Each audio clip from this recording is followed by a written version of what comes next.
Informasi lainnya, Saudara, polisi menangkap terduga pembunuh aktivis pelabuhan yang juga pensiunan Jakarta International Container Terminal atau JICT, Ermanto Usman. Polisi menyebut pembunuhan aktivis pelabuhan itu karena motif ekonomi. Misteri kematian seorang aktivis pelabuhan yang juga pensiunan Jakarta International Container Terminal terungkap. Terduga pelaku, pria berusia 28 tahun ditangkap atas kasus ini. Direskrimum Polda Metro Jaya menyebut, tersangka ditangkap berdasarkan sejumlah petunjuk di lokasi kejadian. Salah satunya adalah sidik jari pelaku. Dari tangan pelaku, polisi menyita barang bukti 2 ponsel korban dan linggis yang dipakai untuk mencongkel jendela dan menyerang korban. Terduga pelaku yang kami duga melakukan tindak pidana pencurian dengan kekerasan dan tindak pidana pembunuhan atas nama inisial S, usia 28 tahun, kemudian yang bersangkutan diduga melakukan tindak pidana sebagaimana diatur dalam pasal.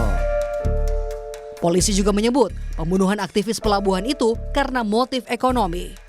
Pelaku melakukan perbuatannya seorang diri dan memilih korban secara acak.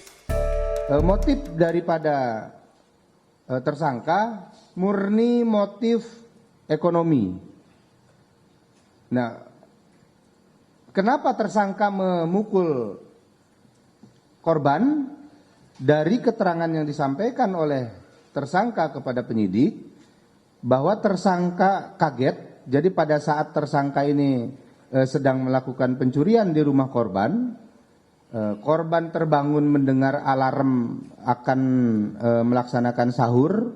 Kemudian saat korban perempuan menyalakan listrik dan saat itu juga bertemu dengan tersangka, dan tersangka spontan memukulkan linggis yang sebelumnya digunakan untuk mencongkel jendela tersebut, spontan digunakan untuk memukul korban. Ermanto Usman, pria berusia 65 tahun ditemukan tewas di rumahnya di kawasan Bekasi, Jawa Barat. Tewasnya aktivis pelabuhan itu meninggalkan sejumlah kecurigaan. Keluarga masih yakin jika korban dibunuh bukan semata-mata karena perampokan. Hal ini lantaran tidak ada barang-barang berharga yang hilang. Anak korban mengenang sang ayah sebagai aktivis pelabuhan yang kritis membahas kasus korupsi. Sepertinya ini adalah tindak pidana pembunuhan ya. Emang ayah saya ketua serikat pekerja pada waktu itu di salah satu anak perusahaan dari BUMN ya. Gitu. Ayah saya sudah lama berkecimpung di pelabuhan ya. Gitu. Jadi waktu itu sempat ada mengungkit kasus yang dilakukan, praktik yang dilakukan, korupsi yang dilakukan oleh perusahaan tersebut. Penangkapan pelaku yang dilakukan tim Jatanras Polda Metro Jaya diharapkan bisa membuka tabir kasus pembunuhan aktivis pelabuhan Ermanto Usman dan juga istrinya yang mengalami luka parah. Tim Liputan, Kompas TV.